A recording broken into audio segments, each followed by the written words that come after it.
hello' student যিসকল ছাত্ৰ ছাত্ৰীয়ে মেট্ৰিক 2026 দিছা তেওঁলোকৰ বাবে আজিৰ এই ভিডিঅ'টো অত্যন্ত গুৰুত্বপূৰ্ণ হ'ব গৈ আছে কিয়নো তোমালোকৰ ইতিমধ্যে পৰীক্ষা কমপ্লিট হ'ল তো এতিয়া তোমালোকৰ মনত এটাই প্ৰশ্ন যে তোমালোকৰ মেট্ৰিক পৰীক্ষাৰ ৰিজাল্ট কেতিয়া ঘোষণা কৰিব ইতিমধ্যে বহুতো ষ্টুডেণ্টে মোক সুধি আছিল যে স্যাৰ আমাৰ মেট্ৰিক পৰীক্ষাৰ ফলাফল কেতিয়া দিব তো তোমালোকৰ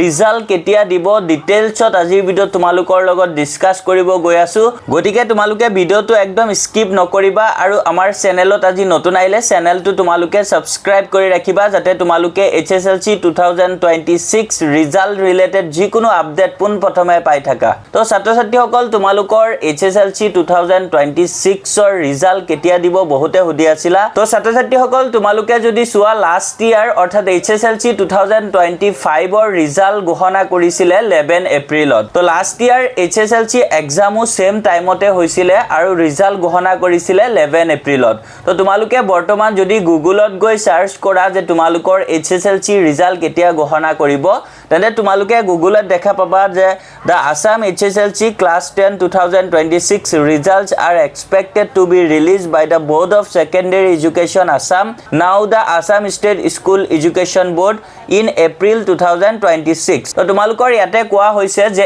এপ্ৰিল মাহতে তোমালোকৰ ৰিজাল্ট ঘোষণা কৰিব বুলি HSLC 2026 ৰ কিন্তু তোমালোকৰ কোন তাৰিখে ৰিজাল্ট দিব হেবুৰ ডেট কিন্তু এতিয়ালৈকে কোনো ফিক্স হোৱা নাই কিন্তু তোমালোকৰ ৰিজাল্ট এপ্ৰিল মাহতে দিব আৰু লাষ্ট ইয়াৰ তোমালোকে যদি চোৱা 11 এপ্ৰিলত তোমালোকৰ HSLC 2025 ৰ ৰিজাল্ট দিছিলে তো ছাত্ৰ ছাত্ৰীসকল এইবাৰো তোমালোকৰ যেহেতু এপ্ৰিল মাহতে তোমালোকৰ ৰিজাল্ট দিব তো তোমালোকৰ 10th এপ্ৰিলৰ পৰা 20 এপ্ৰিলৰ ভিতৰতে তোমালোকে এক্সপেক্ট কৰিব পাৰা ৰিজাল্ট কিন্তু কোন তাৰিখে দিব এতিয়ালৈকে অফিচিয়ালি ডিক্লেয়াৰ হোৱা নাই এপ্ৰিল মাহত দিব এটো 100% হয় আৰু তোমালোকক মই আনুমানিক কৈছো যেহেতু লাষ্ট ইয়াৰ 11 এপ্ৰিলত ৰিজাল্টটো ঘোষণা কৰিছিলে তো এইবাৰ তোমালোকে 10 এপ্ৰিলৰ পৰা 20 এপ্ৰিলৰ ভিতৰতে তোমালোকে এক্সপেক্ট কৰিব পাৰা আৰু বাকি তোমালোকৰ অফিচিয়াল আপডেট অহাৰ লগে লগে আমাৰ চেনেলৰ জৰিয়তে তোমালোকক জনাবলৈ ট্ৰাই কৰিম গতিকে তোমালোকে চেনেলটো সাবস্ক্ৰাইব কৰি ৰাখিবা আৰু ভিডিওটো যদি তোমালোকৰ বাবে হেল্পফুল হয় ভিডিওত লাইক এটা কৰিবা